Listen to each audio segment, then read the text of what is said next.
దేశీయ స్టాక్ మార్కెట్లు భారీ నష్టాలు ముగిశాయి. సెన్సెక్స్ 918 పాయింట్లు నష్టపోయి 81,287 దగ్గర స్థిరపడింది.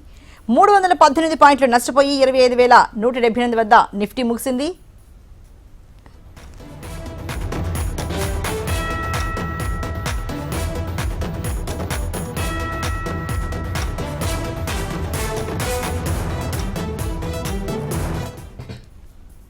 దేశీయ స్టాక్ మార్కెట్లు భారీ నష్టాలు ముగిశాయి. సెన్సెక్స్ 918 పాయింట్లు నష్టపోయి 81,287 దగ్గర స్థిరపడింది. 318 పాయింట్లు నష్టపోయి 25,178 వద్ద నిఫ్టీ ముగిసింది.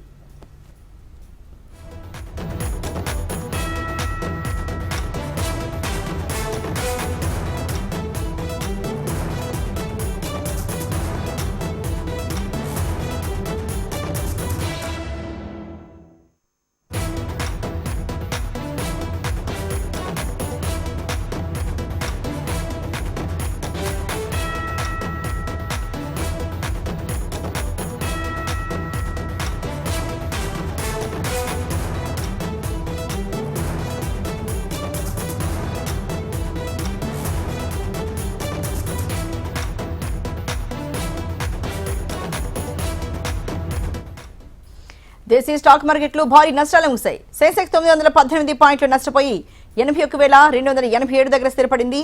318 పాయింట్లు నష్టపోయి 25,178 వద్ద నిఫ్టీ ముగిసింది.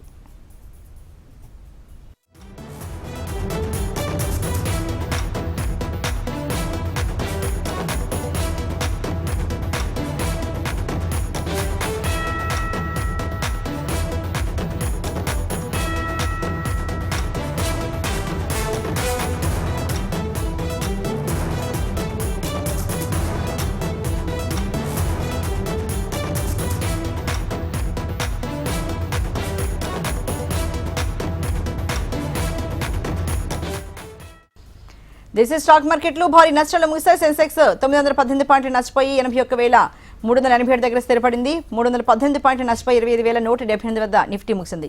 మరి ఈ దేశకు సంబంధించి మరింత తాజా సమాచారాన్ని మా ప్రతినిధి మురళి అందిస్తారు. మురళి, మరి స్టాక్ మార్కెట్లు ఇంత భారీ నష్టాల్లో ముగియడానికి గల కారణం ఏంటి ప్రభావితం చూపాయి? అర్చన, ఇవాళ చూసుకుంటే ప్రధానంగా స్టాక్ మార్కెట్ చరిత్రలో మరో బ్లాక్ ఫ్రైడే నమోదైందని చెప్పుకోవచ్చు. ఎందుకంటే సెన్సెక్స్ ఆల్మోస్ట్ 900 పాయింట్స్ పతనం అయితే చూసింది. అట్లాగే ప్రధాన కారణాలు చూసుకుంటే యుఎస్ ఇరాన్ వార్ ఎఫెక్ట్ ఒకటి, అట్లాగే ఎఫ్ఐఐ సెల్లింగ్ బాగా జరిగింది. విదేశీ ఇన్వెస్టర్లు మన స్టాక్ మార్కెట్స్ నుంచి బయటకి ఎగ్జిట్ ఉన్నారు. అట్లాగే మరో కారణం చూసుకుంటే అంతర్జాతీయ ఆర్థిక అనిశ్చితి అనేది సమస్యపోలేదు, అది ఇంకా కంటిన్యూ అవుతా ఉంది. ఈ ట్రేడ్ వార్స్, టారిఫ్ వార్స్ అనే వాటికి ఇంకా తెరపడలేదు. అట్లాగే ఈ ఏఐ ఇంపాక్ట్ వల్ల ఐటీ స్టాక్స్ ఒత్తిడి కొనసాగుతూ ఉంది. అలాగే ఆటో, ఎఫ్ఎంసీజీ, ఐటీ షేర్లన్నీ పతనమయ్యాయి. రియల్ ఎస్టేట్, ఆటోమొబైల్ స్టాక్స్ అన్నిట్లో అమ్మకాలు వెళ్ళి వచ్చాయి. ఈ ఒక్కరోజే దాదాపు 6 లక్షల కోట్ల రూపాయల వరకు ఇన్వెస్టర్ల సంపద అయితే ఆవిరైపోయింది.